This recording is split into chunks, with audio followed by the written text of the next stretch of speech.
मुस्लिम धर्म के मुताबिक कुरान की आयतें जिब्रील नाम के फरिश्ते औज़ुबिल्लाहि मिनश्शैतानिर्रजीम बिस्मिल्लाहिर्रहमानिर्रहीम अस्सलामु अलैकुम वरहमतुल्लाहि वबरकातुहू। दीन स्पीचेस चैनल में तमाम बहन भाइयों को खुशामदीद करती हूँ और उम्मीद करती हूँ कि आप सब खैरियत से होंगे। आज की वीडियो में एक औरत सवाल करती है वसीम रिजवी से और कहती है कि वसीम रिजवी जो हैं उन्होंने कुरान पाक के हरफों को गलत कहा और पूरी इंसानियत और नहीं पूरे मुसलमान उन पे बहुत ज़्यादा गुस्से हैं, हालांकि उसकी बीवी और बच्चे भी बहुत ज़्यादा गुस्सा कर रहे हैं उन पे। तो चलिए नाजरीन देखते हैं क्या माजरा है और वीडियो में क्या माजरा दिखा रहे हैं। तो चलिए स्टार्ट करते हैं आज की वीडियो। पाक कुरान पर रिजवी के इन बयानों से मुसलमान और ये पूरी की पूरी कौम तो भड़की ही हुई है। खुद वसीम रिजवी के बीवी और बच्चों ने भी उनसे किनारा कर लिया है। मुस्लिम धर्म के मुताबिक कुरान की आयतें जिब्रील नाम के फरिश्ते, जिन्हें हम जिब्रील अलैहिस्सलाम कहते हैं, उनके जरिए पैगंबर मोहम्मद सल्लल्लाहु अलैहि वसल्लम पर नाजिल हुई थी। लेकिन जिहाद अरबी का शब्द है और इसका मूल मतलब जो है वो जहद है, मूल शब्द जो है वो जहद है। 11वीं शताब्दी में जेरूसलम में ईसाइयों और मुसलमानों के बीच जंग हुई थी और उसमें जिहाद का ऐलान हुआ था। इस जंग के बाद से ही जिहाद शब्द पर विवाद शुरू हो गया था। जिहाद शब्द पर टीका टिप्पणी सदियों से होती रही है, ये पहली मर्तबा नहीं है और मुस्लिम समाज के लोग इसे बर्दाश्त भी कर लेते हैं। लेकिन वसीम रिजवी ने उस पाक कुरान पर सवाल उठाया है जिसके बारे में मुसलमानों का मानना है कि उसका एक शब्द भी बदला नहीं जा सकता है। वसीम रिजवी की मंशा क्या है ये तो ऊपर वाला जाने और वसीम रिजवी। मैंने कुरान मजीद में से 26 वो विवादित आयतें जो आतंकवाद को बढ़ावा देती थी उनको हटाकर और कुरान मजीद के जो सूरे थे वो सीरियल से नहीं थे, उनका क्रम संख्या ठीक करते हुए एक नया कुरान मजीद तैयार कर दिया है। मैंने प्रधानमंत्री जी को उसका एक मॉडल भेजा है। आपका ये सवाल है कि आपके हिसाब से वेद और भगवत गीता हिंदुओं के इंस्ट्रक्शन मैनुअल किताब है, कुरान मुसलमान की किताब है, इंस्ट्रक्शन मैनुअल है, तो क्या सिर्फ कुरान ही सारे इंसानों के लिए इंस्ट्रक्शन मैनुअल है, ऐसी कोई और किताब है क्या नहीं? ये सवाल बहुत अच्छा है। इसका जवाब कुरान मजीद में अल्लाह ताला फरमाते, सूरह राद में सूरह नंबर 13 आयत नंबर 38 में अल्लाह ताला फरमाते लिकुल्ली अजलिन किताब, कि हर दौर में अल्लाह ने एक किताब नाजिल की, हर दौर में अल्लाह ने किताब नाजिल की। नाम से कुरान मजीद में 4 किताबों का जिक्र है जो अल्लाह ताला ने नाजिल की, तोरा, जबूर, इंजील और कुरान। तोरा नाजिल की गई थी मूसा अलैहि सलाम पर, जबूर नाजिल की गई थी दाऊद अलैहि सलाम पे, इंजील नाजिल की गई थी ईसा अलैहि सलाम पे और कुरान जो आखिरी किताब है नाजिल की गई थी आखिरी पैगंबर मोहम्मद सल्लल्लाहु अलैहि वसल्लम पे। आपका सवाल है कि सिर्फ कुरान सारे इंसानों के लिए, बाकी किताब नहीं है? अभी ये 4 किताबों का कुरान मजीद में जिक्र है, लेकिन कुरान मजीद में ये भी कहा गया है कि हर दौर में एक किताब है। मिसाल के तौर पे सूफ इब्राहिम वो भी किताब है। तो अल्लाह ताला ने कई किताबें नाजिल की है, सिर्फ नाम से 4 का जिक्र है, इसके अलावा और किताबें हैं। कोई मुझे हिंदू पूछता है कि आप कह सकते हैं क्या वेद अल्लाह की किताब है? मैं कहता हूं कि कुरान मजीद में नाम से वेद का जिक्र नहीं है, तो मैं ये नहीं कह सकता हूं कि वेद अल्लाह की किताब है। मैं ये कह सकता हूं हो सकता है, मैं नहीं जानता, हो सकता है वेद अल्लाह की किताब है, हो सकता है नहीं है, क्योंकि कुरान मजीद में इसका जिक्र है। मैं 100% नहीं कह सकता हूं कि ये है, लेकिन मैं ये जानता हूं कि जितनी भी किताबें कुरान मजीद के पहले नाजिल हुए वो सिर्फ अपने लोगों के लिए थी और हिदायत थी एक वक्त के लिए। जितनी भी किताबें नाजिल हुई कुरान मजीद के पहले, चाहे तोरा हो, जबूर हो, इंजील हो या जितनी भी किताबें जिसका जिक्र कुरान मजीद में नहीं आता है, वो नाजिल हुई थी अपने लोगों के लिए। वो पैगाम का अमल करना चाहिए जब तक नई किताब नाजिल ना हो। अगर मान भी लेता हूं कि वेद अगर खुदा की किताब हो, मान लेता हूं मैं आपकी बात, क्या वेद खुदा की किताब है, तो वो सिर्फ उस वक्त के लिए था, उन लोगों के लिए था, आज के लिए नहीं। क्योंकि कुरान मजीद अल्लाह की आखिरी किताब है, वो सिर्फ मुसलमानों के लिए नहीं और सिर्फ 1400 साल पहले के लिए, क्योंकि वो आखिरी किताब है, वो सारी इंसानियत के लिए थी और क़यामत तक है। जितनी किताबें पहले आई वो सिर्फ महदूद थी एक वक्त के लिए और एक समय के लिए, खुसूसन कुछ इंसानों के लिए।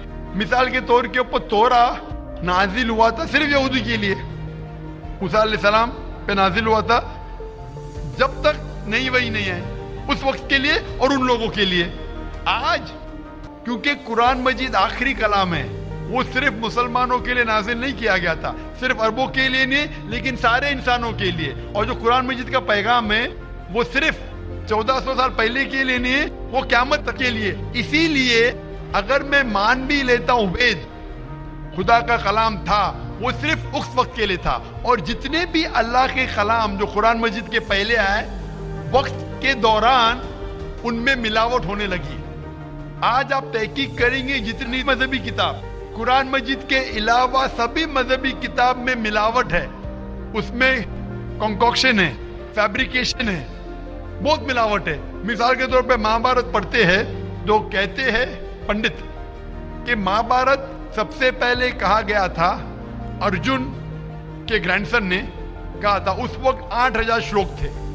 یہ کہانی دہرائی گئی جنریشن کے بعد جنریشن, پھر مہابھارت میں ہو گئی 24,000 شلوک, آج مہابھارت میں 1,00,000 شلوک ہے. تو اس میں ملاوٹ ہونے لگی. آج آپ دیکھیں گے مہابھارت ٹیلی ویژن پر اس کے اندر بیک گراؤنڈ میں ماروتی کار بھی جا رہی ہے, یہ اور ایک ملاوٹ ہے ماروتی کار مہابھارت میں.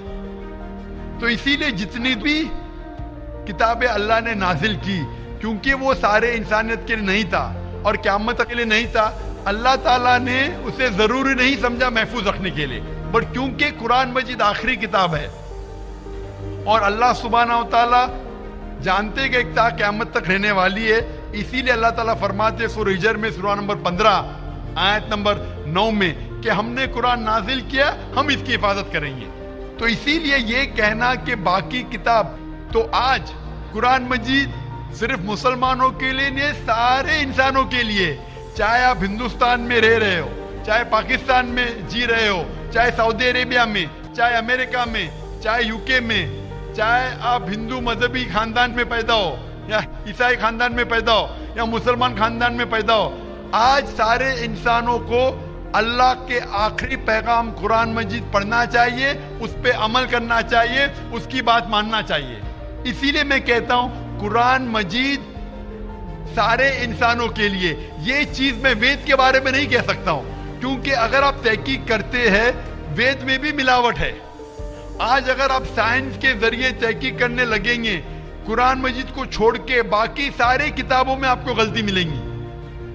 تو یہ غلطی میں اللہ کو منسوب نہیں کر سکتا ہوں. میں نہیں کہہ سکتا ہوں یہ غلطی بھگوان نے کی, ایشور نے کی, اللہ نے کی, کیونکہ یہ جتنی کتابیں قرآن مجید کے پہلے آئے وہ صرف محدود تھی کچھ لوگوں کے لیے اور محدود تھی وقت کے لیے.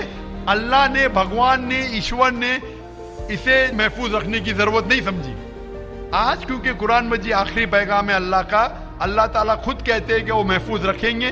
اسی لیے میں کہتا ہوں قرآن مجید ایک واحد کتاب ہے ساری دنیا میں جو سارے انسانوں کے انسٹرکشن مینیول ہے, میری بھی اور آپ کی بھی. Hope the answer the question Brother. Thank you sir. تو آپ مانتے ہیں کہ قرآن مجید آپ کی انسٹرکشن مینیول ہے بھائی صاحب؟ جی سر مانتے ہیں. آپ مانتے ہیں کہ خدا ایک ہے؟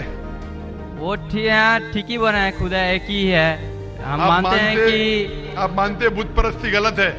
نہ وہ نہیں مانتے, ہم مانتے ہیں کہ نہ مانتے مورتی پوجا غلط ہے. ہم مانتے ہیں کہ ہمارا ایشور ایک ہی ہے, یہی ہم مانتے ہیں. آپ مانتے ایشور ہے, لیکن آپ مانتے ہیں کہ ایشور کی مورتی ہے؟ میرا ایک دوسرا سوال ہے اس کے بھائی لیے. صاحب میں آپ سے پوچھنا چاہتا ہوں کہ آپ مانتے ہیں ایشور کی مورتی ہے کیا نہیں؟ وہی اسی کے وشے میں میرا ایک سوال ہے سر. ہاں پوچھے بھائی صاحب. سر اگر آپ بولتے ہیں کہ ایشور کی کوئی مورتی نہیں ہونا چاہیے, میں نہیں کہہ رہا ہوں, وید کہہ رہی ہے. ہاں وید کہہ رہی ہے ناتت سے پرتیما استی, تو اس سر ایشور کا کوئی عکس نہیں. سر میرا سوال ہے, اگر ایشور کی کوئی مورتی نہیں ہے تو ہم بھکت ہو کے جو یہ داڑھی مونچھے رکھتے ہیں, تو ہم بھکت ہو کے اپنا ہم کائے ایسا فیشن چیز رکھتے ہیں. بھائی صاحب کا سوال ہے اگر ایشور کا کوئی عکس نہیں ہے تو ہم بھکت ہو کے داڑھی مونچھ کیوں رکھتے؟ کیونکہ ہم ایشور نہیں ہے نا. ایشور کا آکار نہیں, کوئی عکس نہیں ہے, ہمارا تو عکس ہے نا. تو ایشور ہمارے خالق ہے, ہمارے رب ہے, ہم تھوڑی ایشور ہے.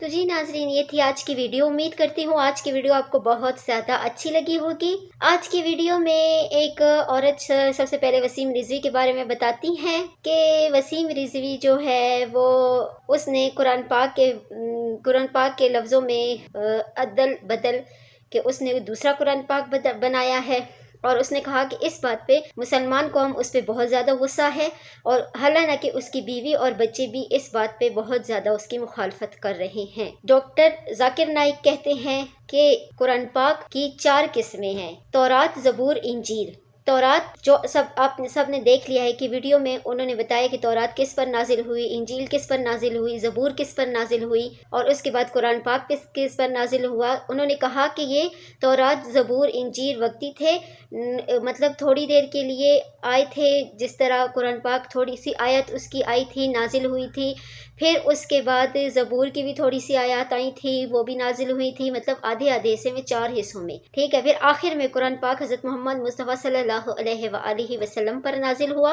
उन्होंने बताया कि कुरान पाक में कोई अदल बदल नहीं हो सकता, उनका भी यही कहना था, उनकी तकरीर भी इसी हिसाब से थी, और उन्होंने इस सवाल का बहुत ही अच्छे तरीके से जवाब दिया। और जो है ना, उम्मीद करती हूँ कि आज की वीडियो आपको बहुत ज़्यादा अच्छी लगी होगी। अच्छी लगी है तो इसको ज़्यादा से ज़्यादा शेयर करें और सब्सक्राइब करें। मिलते हैं अच्छी सी वीडियो में, तब तक के लिए जज़ाकल्लाहु खैर। ओके, अल्लाह हाफिज़।